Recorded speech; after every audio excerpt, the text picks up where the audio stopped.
Hello दोस्तों, नमस्कार। आपका स्वागत है अपने YouTube channel Mukesh tech education में।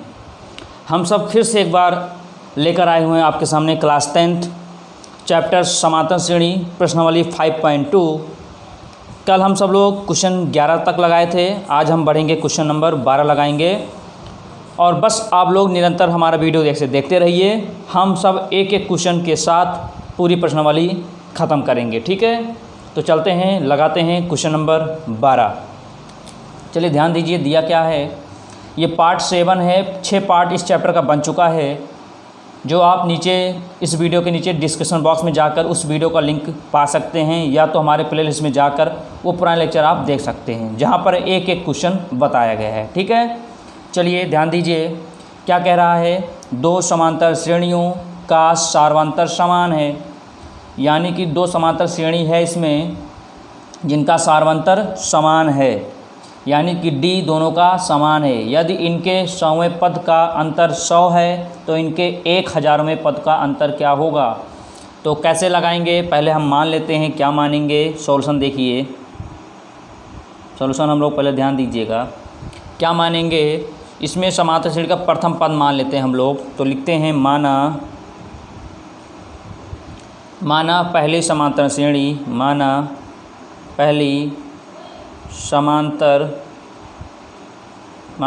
समांतर श्रेणी का प्रथम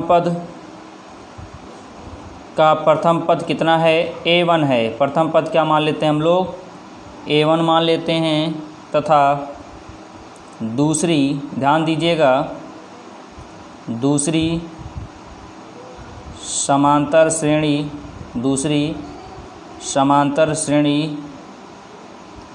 का प्रथम पद A2 हो जाएगा। प्रथम पद A2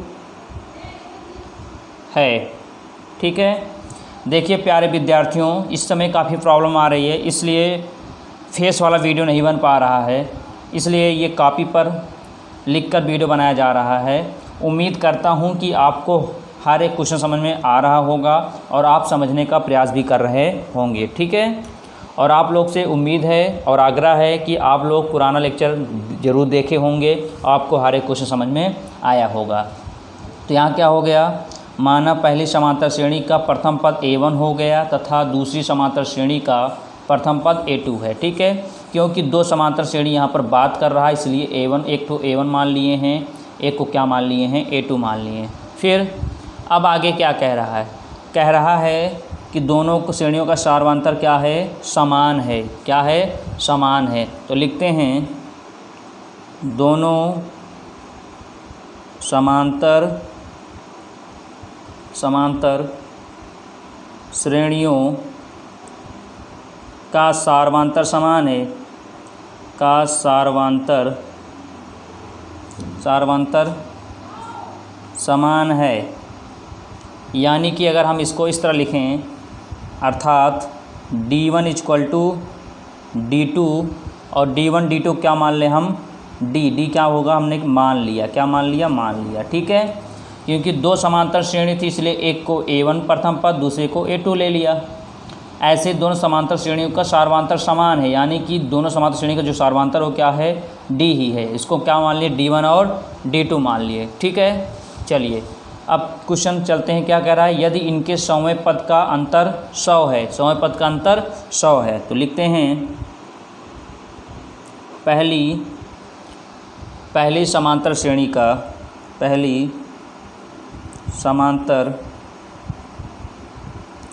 का 100वां पद, कौन सा पद, 100वां पद, ठीक है।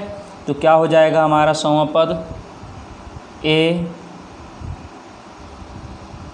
Plus 100n-1 into D। तो क्या हो जाएगी हमारा, ये A है पहला पद मान, इसलिए इसको क्या मान लेंगे हम लोग, मान लेंगे A1 प्लस 100 में जब 1 घटा देंगे कितना आ जाएगा, 99D। क्लियर है। ये हमारा क्या आ गया, 100वां पद आ गया, ठीक है।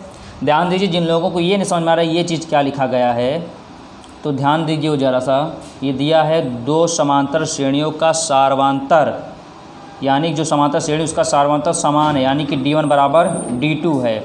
इसको D1 D2 क्या मान लिया हम लोग, D मान लिया। D क्या होता है, डिफरेंस होता है। चलिए फिर ऐसे लिखते हैं हम लोग, क्या लिखेंगे ऐसे, दूसरी, ऐसे क्या लिखेंगे हम लोग, दूसरी समांतर श्रेणी का 100वां पद क्या हो जाएगा यहाँ से, A प्लस 100 माइनस 1, क्योंकि दोनों के लिए 100 बोल रहा है, ठीक है। और यहाँ से इंटू D, तो A है, क्या मान लेंगे इसको, A2, क्या हो जाएगा हमारा A2 plus 99D। A1 A2 इसलिए लिया गया क्योंकि पहली और दूसरी की बात हुई है, ठीक।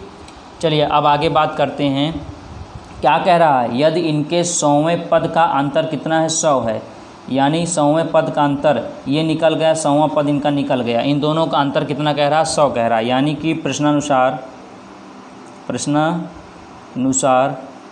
क्या कह रहा है, दोनों समांतर श्रेणियों का अंतर, दोनों समांतर श्रेणियों का अंतर, दोनों समांतर श्रेणी का अंतर क्या कह रहा है, ध्यान दीजिए थोड़ा सा, क्या बोल रहा है, अंतर कितना कह रहा है, 100 कह रहा है, ठीक है। यानी कि दोनों को लिख दीजिए, कितना लिखेंगे, A1 प्लस 99D, फिर माइनस, फिर A2 plus 99D, A2 plus क्या आ जाएगा, 99D इक्वल टू 100। चलिए इसको सॉल्व किया जाए तो क्या आएगा, A1 plus 99D, bracket open करेंगे तो ब्रैकेट बाहर माइनस का सिंबल है, तो अंदर का सिंबल क्या हो जाएगा, ये ब्रैकेट के बाहर क्या है, माइनस है, तो ये जो प्लस है ये क्या हो जाएगा, minus 99D equal to 100। 99D से ये प्लस 99D क्या हो जाएगा, कैंसल आउट हो जाएगा। बचा क्या हमारा, A1 माइनस A2 बराबर 100, ठीक है। आपको यहाँ से ये प्राप्त हुआ। चलिए अब इसका काम यहाँ से ख़त्म हो गया। अब आगे बढ़ते हैं, तो क्या कह रहा है, तो इनके 1000वें पदों का अंतर कितना होगा, तो liखते हैं, फिर से वही करेंगे। अब क्या लिखेंगे, पहली समांतर श्रेणी का 1000वां पद, तो क्या हो जाएगा, लिखेंगे A1 plus 1000 minus 1 into D, तो क्या हो जाएगा बताइए बच्चा, A1 प्लस 999D, ठीक है। अब ऐसे ही अपन लिखेंगे, किसके लिखेंगे अपन लोग, दूसरी के लिए, दूसरी समांतर श्रेणी का 1000वां पद क्या होगा, A2 plus 1000 minus 1 into D, तो क्या हो जाएगा यहाँ से, A2 प्लस 999D, ठीक है। अब क्या कह रहा है कि इनका अंतर कितना निकलेगा, तो लिखेंगे, चूँकि दोनों श्रेणियों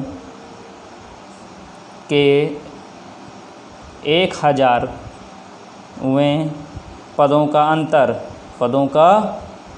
अंतर क्या होगा, दोनों को अंतर कर दीजिए, माइनस कर दीजिए, तो माइनस करेंगे कितना आ जाएगा, चलिए माइनस करते हैं हम लोग, थोड़ा ऊपर लेकर जाते हैं। चलिए लिखते हैं A1 प्लस 999D ब्रैकेट, फिर माइनस, फिर क्या लिखेंगे हम लोग,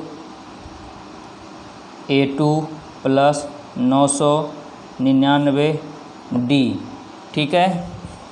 चलो सॉल्व करते हैं, A1 plus 999D minus open कर दीजिए ब्रैकेट, तो A2 माइनस 999D, इससे ये कट गया, तो आप देख सकते हैं A1 माइनस A2, यहाँ भी क्या आया, A1 माइनस A2 आया कि नहीं आया, और यहाँ भी क्या आया था, A1 माइनस A2 बराबर 100, तो इसका भी मान क्या होगा 100 आएगा। 100 आएगा ना, यानी कि 1000वें पदों का अंतर भी कितना आएगा 100 ही आएगा। जितना 100वें पद का उत्तर आया था 100, उतना ही इसका भी आएगा। ठीक है, तो ये हमारा क्वेश्चन सॉल्व हो गया। ठीक है, आराम से इजली वेब में बताया गया है, आप लोग इजली वेब में इसको समझने की पूरी कोशिश करेंगे।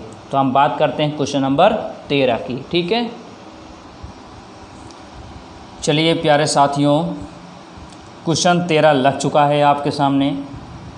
आप देख सकते हैं क्वेश्चन 13 क्या कह रहा है, 3 अंकों वाली कितनी संख्याएं 7 से विभाज्य हैं। तो आपसे कितनी संख्याएं पूछ रहा है, यानी कि आपको कितनी संख्याएं यानी कि नंबर आपको ज्ञात करना, कितने नंबर ऐसे हैं जो 7 से विभाजित होंगे। ठीक है, तो चलिए सॉल्यूशन करते हैं। पहले हम लोग समझते हैं कैसे होगा। ध्यान दीजिएगा, 3 अंकों वाली संख्याएं कौन कौन सी होती है, पहले यह दिमाग लगाओ सब लोग। 3 अंकों वाली कितनी संख्याएं 7 से विभाजित होंगी। तो हम जानते हैं 3 अंक कहाँ शुरू होता है, तो हम जानते हैं 3 अंकों वाली संख्याएं, 3 अंकों वाली संख्याएं,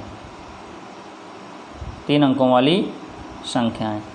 चलिए कितनी होती, कहाँ से स्टार्ट होती हैं, 101, फिर 102, 103 डैश डैश डैश डैश कहाँ तक होती हैं, 999 तक होती हैं। अगर हम 1000 लिख देंगे तो पहुँच जाएगी कितनी संख्या, 4 संख्याएं हो जाएंगी। कितनी संख्या हो जाएगी, वो 4 हो जाएंगी। ठीक है, इसलिए 101 स्टार्ट करते हैं, फिर 102, फिर 103, 104।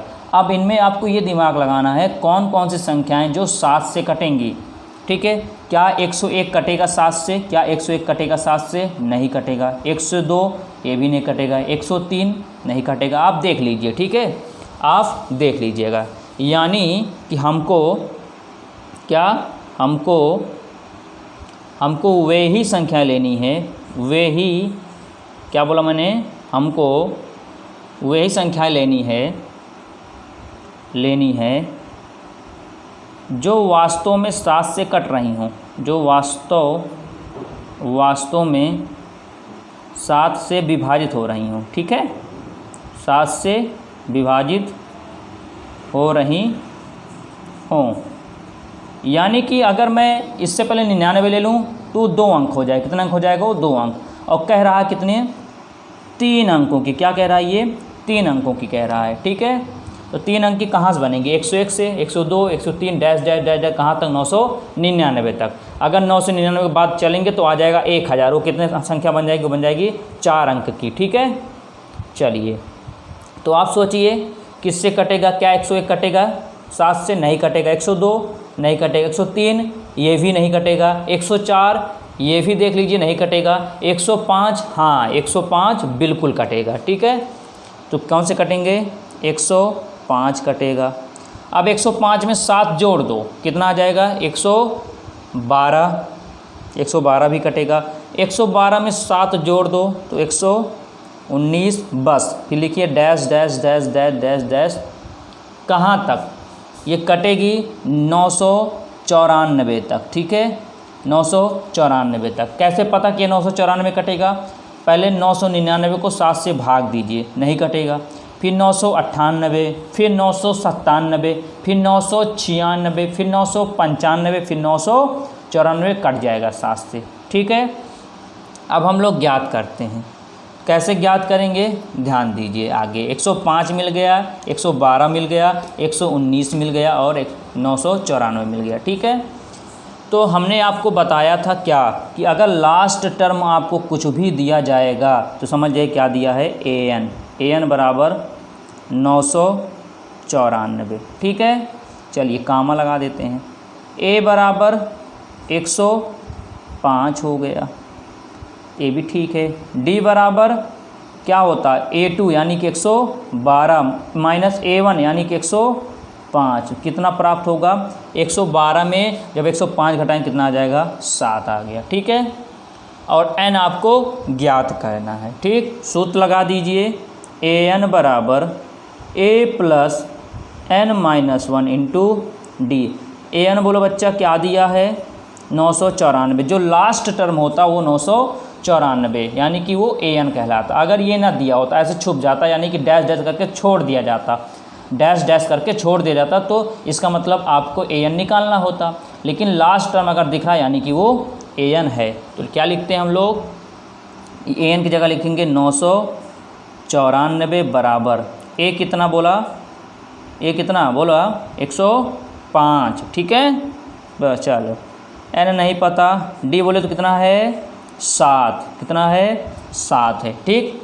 चलो अब क्या करेंगे, 105 इधर प्लस में दिख रहा है, इक्वल के साइड आए क्या बन जाएगा माइनस में, किस में बन जाएगा, ये बन जाएगा माइनस में, इक्वल टू n-1 इंटू 7। अब क्या करेंगे, इसको 994 105 माइनस कर देंगे तो कितना आ जाएगा 889 इक्वल टू n-1 इंटू 7। 7 इधर गुणा में है, इधर आएगा तो इक्वल के बन जाएगा अपॉन में, यानी कि बन जाएगा भाग में, इक्वल टू n-1, ठीक है।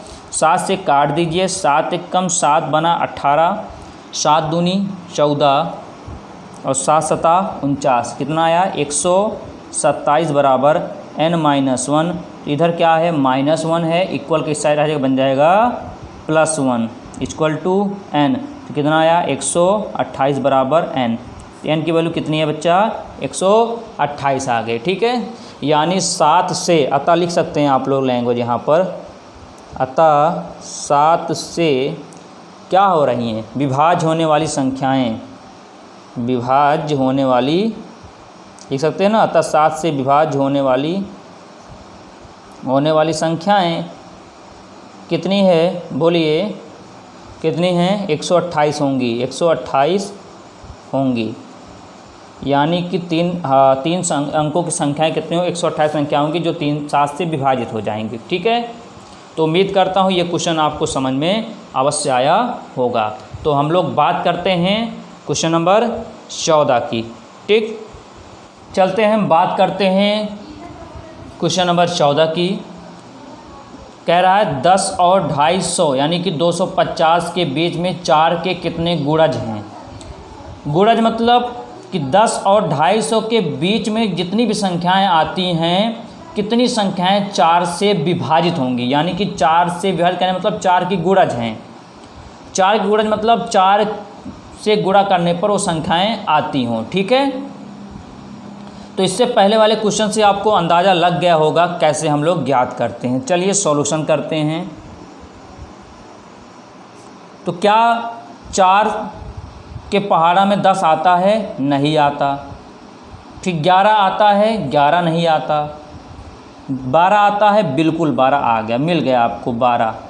अब 12 में 4 जोड़ दीजिए, 12 4 16, 16 में 4 जोड़ दीजिए तो कितना आ जाएगा 20, 20 में 4 जोड़ दीजिए कितना आ गया 24, dash dash dash dash dash. देखो 250, इधर देखिए क्या 250 4 से कैंसिल होगा पूरी तरह, नहीं कटेगा। 249 से कम कम आ जाइए, 200, अच्छा बीच बोल रहा है, सॉरी, तो 250 नहीं लिया जाएगा, बीच पूछता है यानी कि इसके अंदर रहेगा, ठीक है। तो 249, क्या ये कटेगा 4 से, 4 छंग 24 नहीं कटेगा, ये भी नहीं लिया जाएगा। तो 248 देखो, क्या ये 4 से कटेगा, बिल्कुल कटेगा। 4 छंग 24, 4 दूनी 8, कट जाएगा ना, यानी कि 248, ठीक है। अब बताओ किसको नहीं आया, कैसे नहीं आया, समझो फिर से, जिसको जिसको आया नहीं है। 10 और 250 के बीच में 4 के कितने गुणज हैं, यानी कि 4 से कौन कौन गुणा करने पर इतनी संख्याएं आएंगी, ठीक है। 10 के और 250 बीच में, 10 के बीच में क्या आएगा 11, तो 11 कटेगा 4 से, नहीं कटता है, नहीं करता ना, यानी कि 4 के पहाड़ा में 11 आता है, नहीं आता। 11 के बाद किस पे आ जाओ 12, 12 आता है, बिल्कुल आता 12।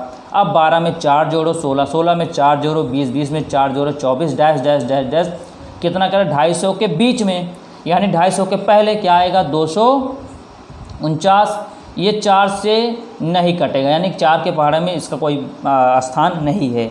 फिर 248 देखो, 4 से करो, 4 छंग 24, 4 दूनी 8, यानी कितना आया 62 आया।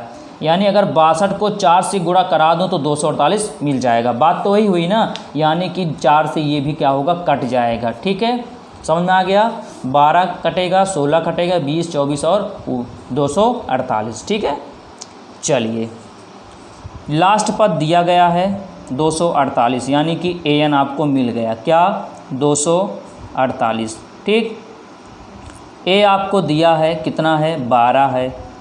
d आपको दिया है 16 में से 12 को घटा दो, कितना आ गया, 4 आ गया।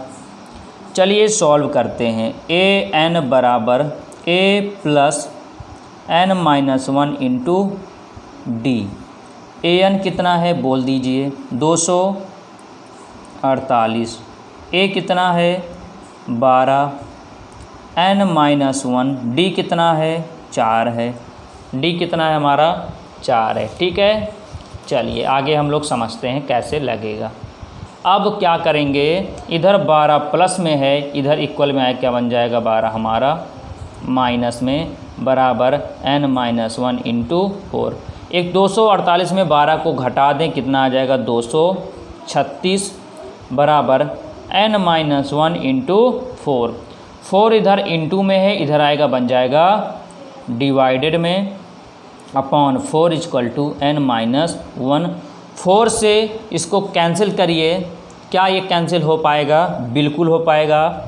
4 पंचे 20 और 4 9 36, यानी कितना आया, 59 इक्वल टू n-1। इधर -1 है, इक्वल के इस साइड आएगा बन जाएगा +1 इक्वल टू n। तो n बराबर कितना आया, 59 1 60। यानी कि 60 संख्या जो होगी गुर्जों की 60 संख्या बनेगी। 10 और 250 के बीच में 60 संख्या ऐसी होंगी जो 4 की गुणज होंगी, तो यानी कि 4 से गुणा करने पर वो संख्याएं आ जाएंगी। ठीक है, तो उम्मीद करता हूँ समझ में ज़रूर आया होगा। अब बात करते हैं हम नेक्स्ट क्वेश्चन की ओर।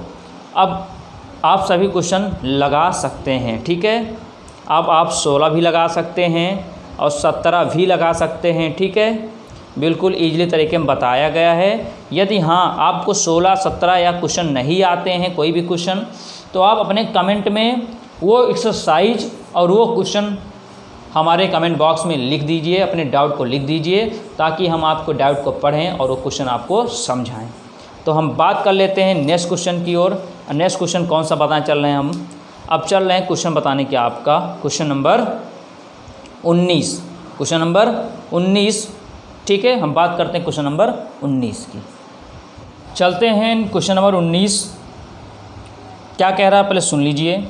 सुब्बा राव ने 1995 में रुपये 5000 के मासिक वेतन पद पर कार्य आरंभ किया। यानी कि एक सुब्बा राव हैं, वो 1995 में 5000 रुपये के मासिक वेतन यानी कि महीने पर उन्होंने कहीं पर कार्य आरंभ किया। ठीक है, और प्रत्येक वर्ष 200 रुपये की वेतन की वृद्धि प्राप्त की। यानी कि सुब्बा राव, कोई सुब्बा राव हैं, वो 1995 में कोई कंपनी ज्वाइन कर लिए, 5000 रुपये उनको कंपनी देती थी, महीने के वो 5000 रुपये उनको कंपनी देती थी। और हर वर्ष, हर साल उनके 5000 रुपये में 200 रुपये बढ़ाकर कंपनी देती थी। तो किस वर्ष में उसका वेतन रुपये 7000 हो गया। यानी कि कंपनी में जब स्टार्टिंग किया, वो जॉब किया तो 5000 रुपये थी, फिर हर वर्ष 200 रुपये बढ़ गई। कितने वर्ष में या किस वर्ष में उसका वेतन जाकर पहुंचा 7000 रुपये, आपको वही निकालना है। ठीक है, तो कैसे सॉल्व करेंगे, ध्यान दीजिए। 1995 में सुब्बा राव का मासिक वेतन कितना था। सुब्बा राव का मासिक वेतन रुपये 5000 था। सही है कि नहीं सही है। फिर हर वर्ष वो किसका बढ़ रहा है, लिखेंगे प्रत्येक वर्ष। क्या, प्रत्येक वर्ष वेतन में वृद्धि, वेतन में वृद्धि कितना कह रहा है, 5000 में 200 और एक्स्ट्रा कह रहा था, कितना हो गया हमारा रुपए, कितना हो गया, ये हो गया 5200 रुपये। ठीक है, और कह रहा किस वर्ष में उसका वेतन 7000 होगा, किस वर्ष में।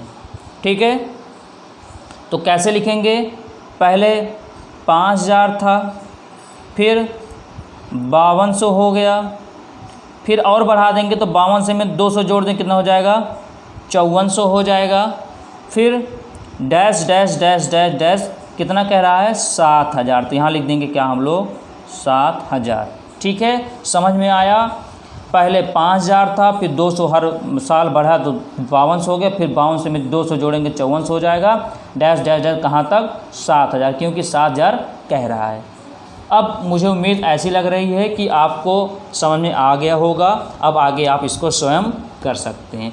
चलिए देखते हैं कैसे सॉल्व होगा। ठीक, चलिए बताइए, लास्ट टर्म आपको मिल गया, कितना कह रहा 7000 कह रहा है, तो an बराबर 7000, चलो a बराबर 5000, d बराबर A2 यानी कि 5200 माइनस 5000, कितना आ जाए घटा दो 200 आया।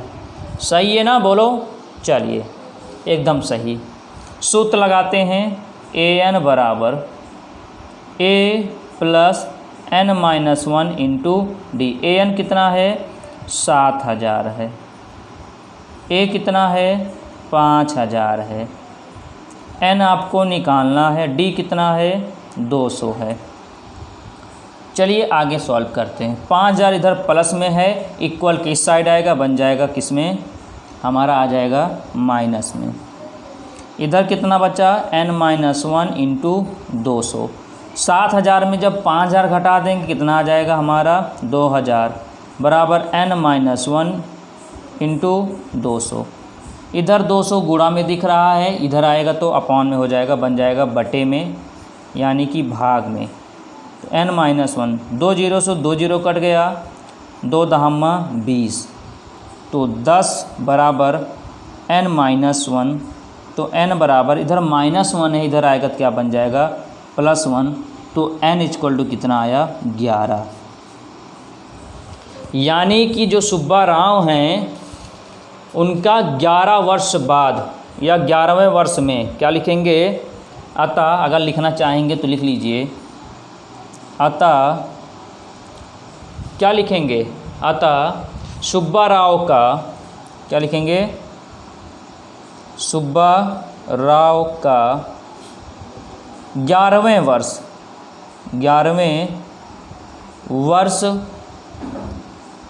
वर्ष में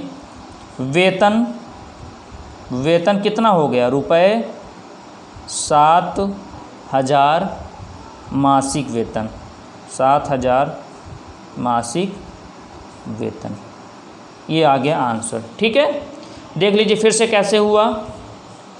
1995 कंपनी में कहीं पर भी जॉब कर रहे थे, वो कौन, सुब्बा राव। तो उनकी पहले क्या 5000 थी, फिर हर साल 200 बढ़ी, कितना हो गया 5000 200 जोड़ा तो 5200, फिर 200 जोड़ेंगे 5400, फिर ऐसे होते होते होते कितना पहुंच गए, वो 7000 पहुंच गए। तो कह रहा है ये जो 7000 पहुंची तो कितने वर्ष में 7000 रुपये हुई, लिखा ना किस वर्ष में उसका वेतन 7000 रुपये हुआ।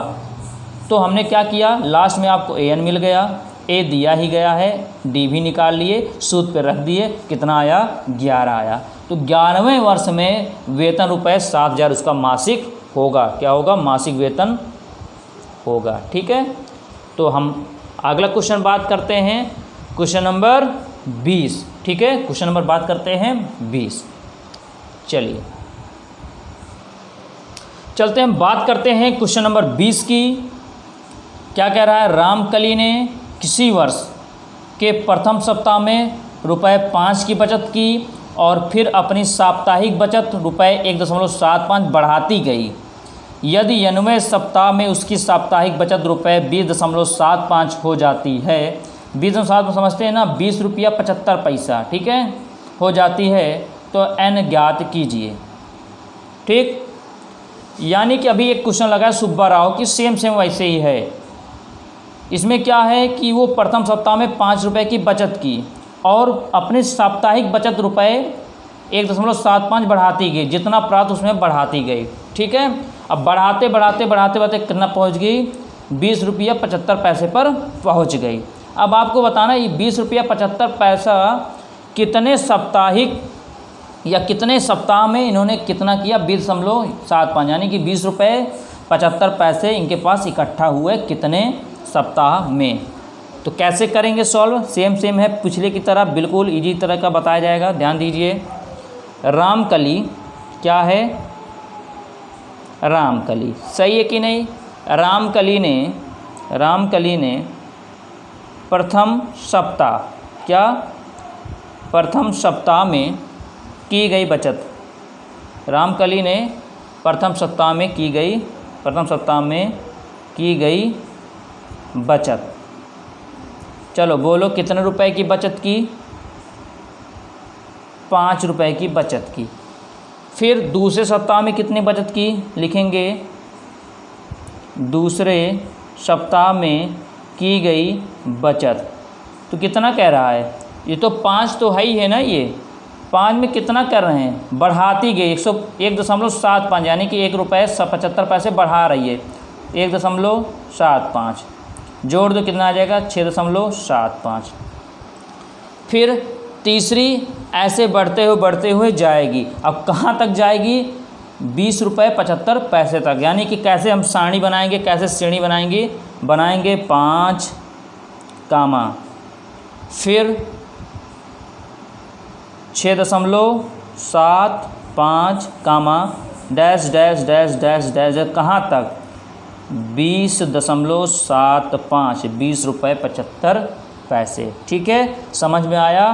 पहले 5 रुपये, फिर उसी में 20 इतना जोड़ते गए। जैसे इससे पहले क्वेश्चन सॉल्व किया गया था सुब्बा राव वाला ना, कि उसमें क्या कर रहे थे, हम हर बार 200 करके बढ़ाते हुए जा रहे थे। सेम ऐसे ही है इसमें भी। ठीक है, पहले 5 रुपये था, फिर हर सप्ताह में 1.75 यानी कि 1 रुपये 75 पैसे बढ़ाती गए। तो पहले 5 था, फिर ये बढ़ाया, फिर से हम जोड़ते चले गए। अब तब कब तक जोड़ा, जब तक 20.75 ना आ जाए। अब ये बताना है कि 20.75 यानी कि 20 रुपये 75 पैसे कितने सप्ताह में वो अपने पास इकट्ठा कर पाई है। ठीक है, चलो लास्ट मिल गया आपको, यानी कि AN बराबर 20.75 कामा A बराबर 5, D बराबर A2 यानी कि ये आपको A2 है। ठीक है, ये क्या है आपका A2 है, ये क्या है A2, ये क्या होता है A1, ये A2 होता है, ये क्या होता है A1 होता है। A2 माइनस A1 यानी कि A1 कितना है 5 है, कितना है 5 है।